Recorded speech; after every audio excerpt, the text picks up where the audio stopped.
What is going on, everybody? How are you? I'm Eric. This is Thrifting with the Joneses. If you're new, I was doing lives on Friday, pretty steady, but my schedule as a dad just doesn't jive with that, unfortunately. So I'm gonna have to move the live date. I'm not exactly sure where we're gonna move it to, but I have Friday night marching band with my daughter and my niece. My daughter's also in soccer. I got little league kickers. I got Wednesday night guitar lessons. I got dance classes coming up. So one of the great things about working from home and starting an eBay business or an online reselling business is the freedom. It's also a curse, especially when you have as many children as I do. Um, but that being said, the show must go on, and we're going to talk about what we did today. We did inventory, not complete by any means. We worked on inventory. I want to go over the sharing tool that I use for Poshmark. I know it's a little taboo, controversial, but I think most people have kind of well adjusted to the fact that you kind of need a sharing tool if you're going to grow your business on Poshmark. We're also going to talk about coupons. Coupons are huge. We're drifting that direction, and I want to have a discussion with it. So I know it's not a huge audience right now. We got 3 people, and feel free to go ahead and comment. I'll stop, and of course, any live show it just turns into a Q&A session. So if you have any questions, even if it's not on topic, go ahead and throw it over in the comment section. If you're on Facebook, just go ahead and comment. I think YouTube, it also just feeds over. And I will try my best to answer all your questions in a timely manner. Looks like Colin says hi. How you doing, Colin? We're doing really good. So first things first, I don't know if you've seen our process for doing inventory, but I did a short little live in process of how we do our inventory check. So it's very important that you do an inventory check of everything that you have. We have just shy of 4,000 listings. Just to give you any kind of reference, I think right before I started doing a social media and like a Thrifting with the Joneses brand, I think we had 30,000 or 3,000, 3,200. So we've grown like 800 listings in less than 2 months. So it happens really, really quick. It will spiral out of control. If you have the working capital to be able to feed the beast, it will go good. We're also going to talk about my personal numbers. We had a devastating weekend. I know a lot of you have had really, really bad weekends in the past, and I want to talk about what we're dealing with it moving forward, as well as, sometimes you just need a shoulder to cry on, right? So the group is meant to be very supportive. The Facebook group is meant to be very supportive, and I think that you guys do a really good job of that. I get a lot of comments about how encouraging and how supportive this group is. And that's the kind of mentality that I want to go forward. If I'm not down with the negative Nancy's, I know that certain things in reselling and business in general lead to having to have tough skin. And believe me, if you guys know me personally, their accountability stops with me, right? So, but sometimes you really do need somebody to talk to and just, I had a bad day. I just need somebody to listen to. And I don't mind that in the group. I mind people that are negative, like suck it up, or that happens in business, or blah, blah. Of course, we all know that happens in business. But if you're the new guy that just got into reselling, you don't know the ups and downs and the roller coasters. And there might be somebody like me. I've been in it for 2.5 years. I'm still considered a newbie. I mean, there's guys that are in here 10, 12. A couple of them, I think, had 20, 30 years in. I mean, not 20, 30, but on eBay, they had 20 years in. And in reselling in general, it's a lifetime. In any case, in the group, I want you guys to be able to feel free to make a comment and not worry if it's a stupid comment, if people are going to judge you, if people are going to say stupid stuff. I'll kick somebody. I mean, first offense on that stuff. Don't even mess with it. If you don't have something encouraging, or at least spit out factual information that's not degrading, like if you want to say something, well, like that's business, we'll say something like, listen, businesses go through trends, and you're facing a downward trend right now. Be educational. Don't just slam somebody because they're ignorant, right? In any case, that's a small little Facebook rant over. First things first, we're talking about inventory. So we have 4,000 listings, just shy, and it takes a little bit of time to go through that many listings. We're as of right now, my wife is at my daughter's soccer game. We're about 25, somewhere between 25 and 50%. I don't know where she left off. I peeled off and I started doing some other stuff, cross-posting and like picking up the kids. And I think we're somewhere between 25 and 50. I don't know exactly where we left off at, but it's a process. We have the laptop downstairs and we have our eBay file open, or our eBay store open. We organize our listings on eBay by the SKU. So it categorizes everything by the SKU in order. So it'll go like bin 010-01, 01-02, and it has a complete order. So we go down one by one and check the bins. What's in the bin versus what's on eBay. And what we're finding out this time around is that the majority of stuff that we're seeing that we have a problem with is stuff that has fallen off of eBay. We physically have it in a bin, but it's not listed. And albeit that's a bummer, that's almost like free inventory. So we have 4,000 items listed, right? We're about halfway through, and I think that we have 30, 35 unlisted items. So here's what happens. Customer pays for an order, or it's awaiting payment, right? They win the bid, best offer, however you want to say it. So all they got to do is pay. Well, they don't end up paying. And for whatever reason, eBay just does not relist the item for you. Even though it says it does, it might be because the required item specific isn't there. It could be a glitch. Who knows why? But there are certain reasons that eBay doesn't relist something. And then you're stuck holding the bag. And that's why it's important to do quarterly checks, every half year, because you're gonna find that you're gonna have a flow of extra inventory that you thought was listed. For one, you're not selling it. If it's not listed, it's just sitting down there. If it's not on eBay, if it's not on Poshmark and one of the platforms, you're not getting any money for it. So we go through, we check everything that's in the bin one by one, right? And we check if it's on eBay. We're going to skip Poshmark because the way I have it set up is that everything flows through eBay. So if it's on eBay, it should be on Poshmark. Now, the next time that we go through the inventory, we're going to have to go through Poshmark listings. But that makes it a little bit more difficult because we're going to have to physically go into Poshmark and take there's not a SKU section for Poshmark. You can't search by SKU. So Poshmark for us is kind of like icing on the cake, and I'm not as worried about if it's inventoried or not. To be 100% honest, I know that there's going to probably be some bleed through. That might be a once every 6 months, once every year kind of thing, depending on a lot of factors. But in any case, we just focused on eBay. Hopefully, because we only have 850 listings on Poshmark right now. We're getting about a sale every day, maybe 2 sales a day, something along that lines, 1 to 2 sales a day, sometimes none. It's just the way it is. So we check the bin and we cross reference it with eBay. If it's on eBay and it's in the bin, great. If it's not on eBay and it's in the bin, it gets relisted. If it's on eBay and it's not in the bin, it gets deleted. So for whatever reason, we don't have that item. It needs to go off of eBay. We had 2 items that were like that. 2. So it sucks that happens, that you have a listing that's on there that you're not getting traction for. That being said, you'd rather get rid of it now than have somebody purchase that and you don't have the item.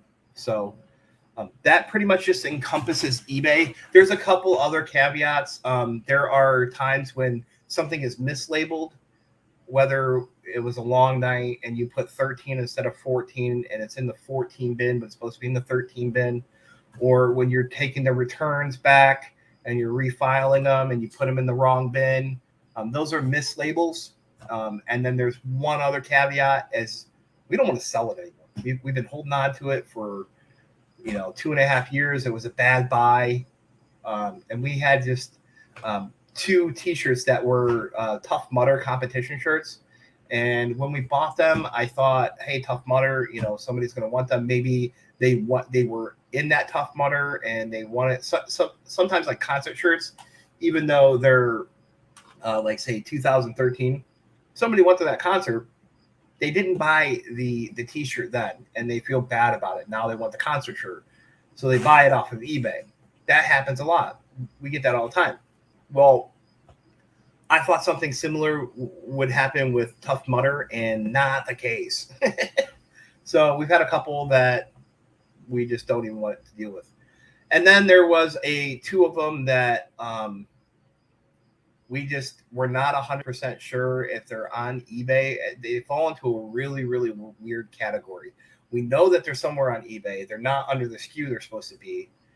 They were re-SKU'd or something. They're just, we call them mislabeled, but that's not exactly right either. So we have 2 that we have to investigate for there. So we've had roughly about a 5 to 10% variance in our inventory this time. It's pretty high. Where there's, we're going to have a lot of extra inventory. That to me tells me a couple things. eBay is really making it difficult for sellers. They are changing how they do their requireds. They're changing how they're recommended. They're not relisting like they're supposed to. It's a pain in the butt.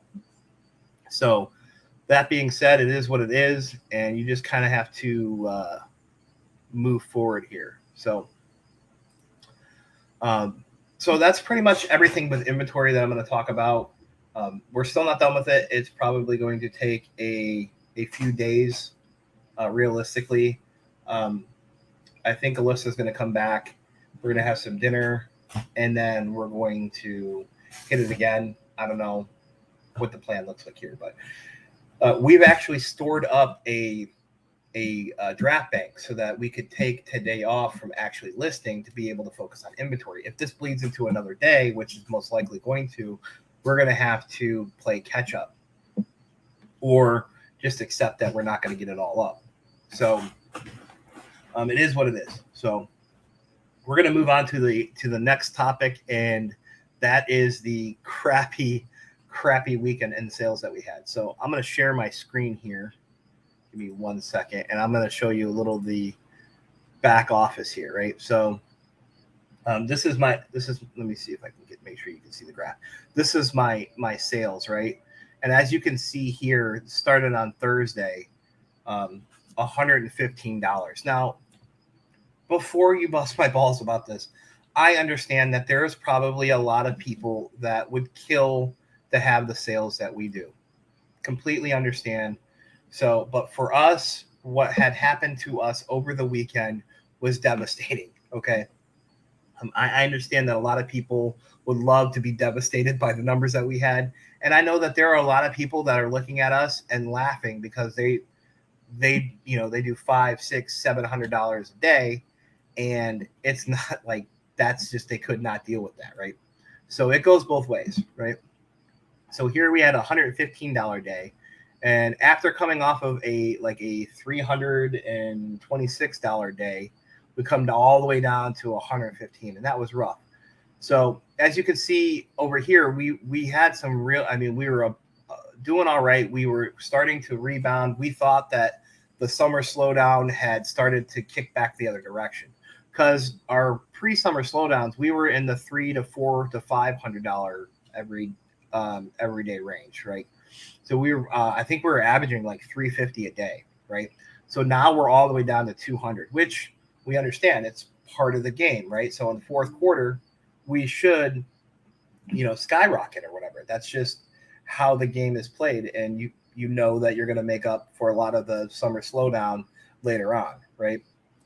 So in any case, we're dealing with. Sorry, I got I accept an offer here while I'm talking. We're dealing with a summer slowdown, and we thought that, like, okay, coming into the middle of August, we're like, man, we started to pick back up. It wasn't done. It went right back into it. We had another. This was a really bad day, and I think this was Tuesday. So we came into a weekend, and then it just dropped like a hammer, right? So then we're going back, and just this was horrible, right? So then we started picking up again, and we're like, okay, round two, maybe we're done. And then this day hit, and then we're okay, just a misfire, because then we had these two, and then we dropped down to this day, and then wasn't much better the next day, and then we $62. I mean, we, for the longest time, it was like, I don't know, like a 6-month period where we didn't have under $100, under a 3-digit day. So seeing that we had basically 2 under 3-digit days was rough. But then, as you can see here, yesterday we kind of rebounded, right? And then today we're at 200 and something here. Let me refresh, because we just had some sales and stuff like that. So yeah, we're at 317. So this is what we're used to. We're used to having a 300, 350, somewhere $300 to $400 days, right? And so moving forward, we came up with a whole plethora of ideas what we wanted to do, right? And I just had some returns come back here, and I got to send an offer out. So we had a plethora of ideas what we wanted to do. So we thought that the summer slowdown had ended, right? So we took our fake sale back from 35% daily to 25%.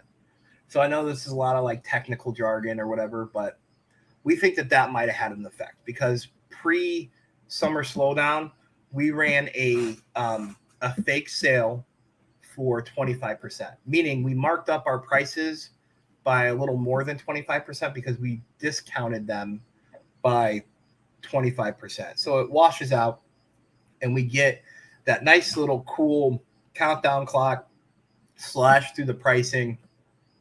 It's just a sales tactic. You see it all the time used from box stores or whatever, right? So we ended up, I think, maybe shooting ourselves in the foot this weekend here, because we did it, I think, on like one of these 2 days. I think it was this day, and that sale just did not fly. So this day, I think this day, we ended up going back to the 35% off, right? And then we were sending out 15 or 10% to best offers to watchers, and then now we're back to 15. It's just not over yet, and it is what it is. So we went back to our pre-pricing strategy with the sales, right? Well, eBay is really, really pushing coupons. So we're going to transition into talk about coupons right now. eBay is really, really pushing the coupons, right? So we have a strategy where we're going to test out, instead of doing sales, we're going to offer a coupon every single day. And I don't know how this is going to work out. I'm actually a little kind of scared about it, to be truthful, because we've had a couple days that just did not pan out, and we really need to have some consistency. So part of me says, like, just stick with the sales. But another part of me says that in business, if you don't pivot, if you don't make adjustments, then you're left behind. And this is one of those things where if you're not moving in the direction that they really want you to move in, specifically eBay, then you're going to have an uphill battle. And why go against the grain? Why go against the stream? I want to go with the stream in this particular case. So I think we're going to try out coupons. I think we're going to try them out at 35% off. It's basically like a sale, essentially. I don't know why eBay is pushing it, but I have an idea that eBay is actually giving traffic to people that have coupons on their listing. So we might try a bunch of different things. We might have a 25% off sale with a 10% coupon that people can use, right? We might just do a 35%. We might do a half and half, like take 20% off for the sale and then take an additional 15% off. Who knows? I don't know where we're going with that, but We're going to try out a bunch of different things, and I really think that coupons are going to be what you kind of need to do in the future. Now, through the mentor group that I'm in, a lot of the guys are doing that, and they're having phenomenal traffic pushed to their listings. So, I mean, this has kind of already been done. I don't know if it's going to take a couple days to populate through all the listings. Usually, anything that with eBay, especially with a store our size, it usually takes a while to populate. 24 hours to populate. 40. I've seen it as much as 72 hours to populate stuff. So if you make a change on a bulk edit or something, it'll take sometimes as much as 72 hours, especially if eBay does not have their crap together. It'll take a while before you're able to see the changes enacted, right? So that's some of the things that we're going to end up doing.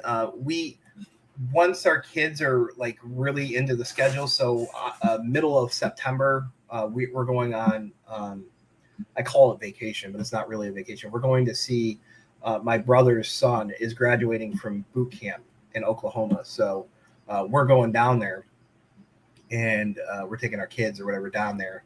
So we're going to not do an eBay for like 5 days. When we get back from there, we're going to hit it hard, and we're going to increase from like 30 a day to 50 a day daily listings. So that's another plan that we're going to do. And hopefully by the 10th or 11th, I think we get back on the 11th, hopefully 11th, 12th, 13th going on, we are, let me kick this off here. Going on, we are going to be able to keep up with that pace. And I think the extra listings 3 months from then, around the Christmas season, is going to be fantastic. It's going to be huge growth for us. So that's another tool that we're going to use to increase our revenue, obviously. And then, of course, cross-promoting on all the platforms. Oh, by the way, right now we're just cross-posting to Poshmark. We were limited on Mercari to 100, so I just kept going with Poshmark. And now I'm up to like 800 listings, and I don't want to go back and do Mercari. So what I'm going to do is I'm going to finish out Poshmark, get all of our listings cross-posted, then go back to Mercari and do the same thing. And that's for tracking reasons. I know some people would say just start now and cross-post to all three of them. It makes it really, really easy. Part of that is true, and I do agree with that, but there are 800 listings that only have eBay and Poshmark. So then constantly you're dealing with, is it on eBay, is it on Poshmark, and blah, blah, blah, and then you got to go back. So it's just so much easier to just go ahead and cross-post everything to Poshmark right now and then go back and do everything Mercari. Of course, it's going to take longer, and I'll probably lose out on sales potential, but I'm okay with that, seeing that eBay is our main way of doing stuff. So it looks like we have a couple of people saying hi.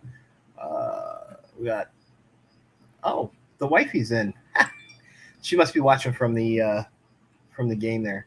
So, hi guys. All right.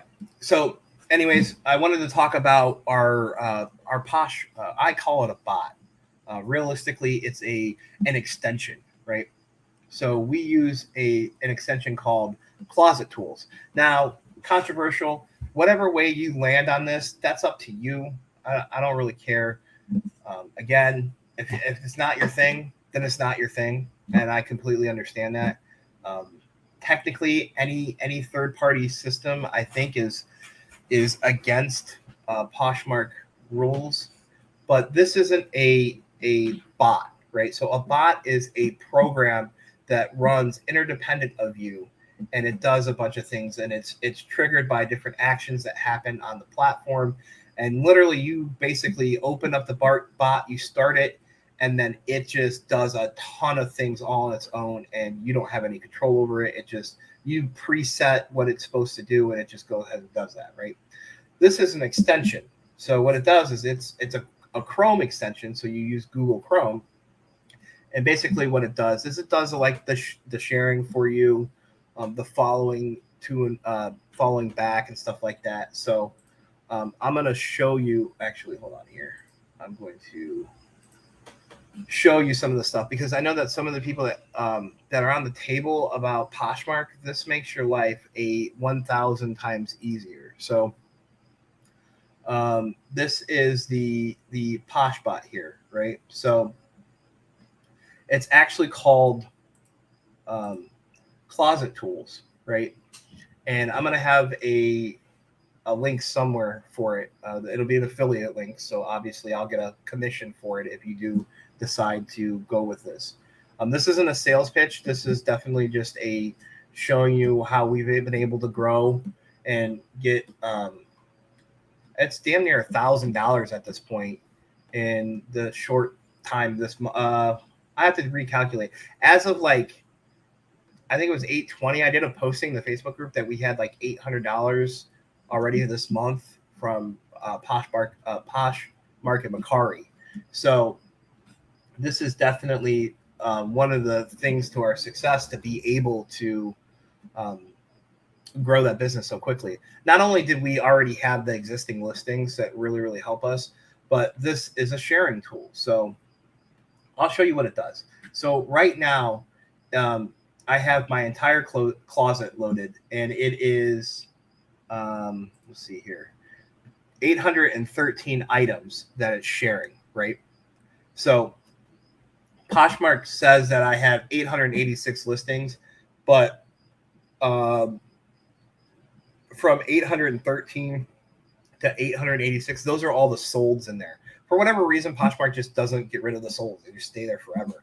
They've explained it. I don't know if it's a really good explanation, but see what it's doing here now is it's going to each individual one of these listings, and it's clicking on it behind the scenes, and then it's sharing to your followers, right?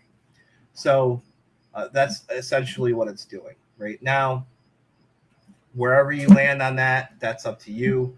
Technically, it's an extension, so it's not an actual bot. So I think that there's a bit of a word loophole here.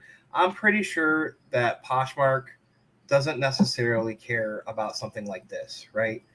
I think they care more about using a bot to manipulate your standing in the search algorithm. I think it is more about taking advantage of individual accounts and sending them messages and things like that. Very kind of shady tactics. I think sharing is one of those things that they're not so concerned with. In the end, Poshmark is concerned about their bottom line. They want sales, and they know that sharing is tedious and people don't like to do it. So I think they kind of do like a blind eye to this. I've never heard of anybody being banned for using a bot. And 9 times out of 10, when anybody says that they were banned for using a bot or using an extension or something, they did something horribly wrong, right? They shared inappropriate things. There was nudity on their listings. They had stock photos, which technically you're not supposed to use. But there was a bunch of things that were going wrong at the time. So again, it does a bunch of features. It shares to followers. It shares to parties. You can follow closets. It has different timing mechanisms, so you can share fast or slow, different ways that it'll share your closet from top to bottom, from random, a whole bunch of different things. And a bunch of different special functions here. But this bot right here is how we're able to grow our business without being so time consuming. With 4 kids, running an eBay business, there's just no way that I'm gonna make it. I just can't. So it also, like, you can send offers to likers through this bot. So it'll just send anybody that's liked your anything. It'll send them a price. Like, you can 20% off, 30% off. It'll do that for you. But I like to do offers a different way. I don't just do offers to likers. I actually do the bundle. And if you don't know that technique, we'll go over it at a different time. But the whole name of the game on Poshmark is to get likes. So you want to get the like here, and then I go into their actual bundle here, and I'll add this to their bundle, and then I'll take 20% off. So 20% of 40, I think it's 32. This isn't really what I was looking to do here. And then I actually have a little, you can't see it because it's on my second screen here, but I got a list of things that I can just cut and paste and say it to them. So, and then I send them a little message. So what happens here is they're going to get a notification that something was added to their bundle and that they got a discount on it. Excuse me. And they got a comment on their bundle. So their phone's kind of going to get lightweight blown up with this right here, right? And that's a nice little tip on how you can get sales through Poshmark, right? And these same jeans I have on eBay, and I have them selling for, I think, $29.99 plus ship. So I have these listed for, they're going to get a 20% off discount. So it's going to be $32 plus, so it's going to be $40 total. I actually like selling stuff on Poshmark more than eBay. They just don't have the traffic. I get more money for my stuff on Poshmark than I do on eBay here. So anyways, that's the bot. If you're interested, leave a comment. I'll probably post something in the group or whatever, and you can look into it from there. So I think that's everything. I'm not 100% sure if I hit it all. Inventory, sharing tools, and coupons. Okay, so going forward, I don't know when we're going to do the live show. This was just impromptu. I hadn't done it in a couple weeks, so I just wanted to throw something up so that we can move forward. I honestly don't know. I also am going to do a couple workshops for experienced people that have the beginner parts of the ropes. They want to expand their business. I'm still going to do that. I got to set a date for that. I think Liz Diaz is going to help me with that. And we're also going to do one with like a complete beginner's guide. So from the point after you get your account on eBay to grow until you're ready to expand. So we're going to do two different, I'm going to call them workshops, and they're going to be they're going to be like a Zoom call essentially. And you're going to be able to ask a million questions.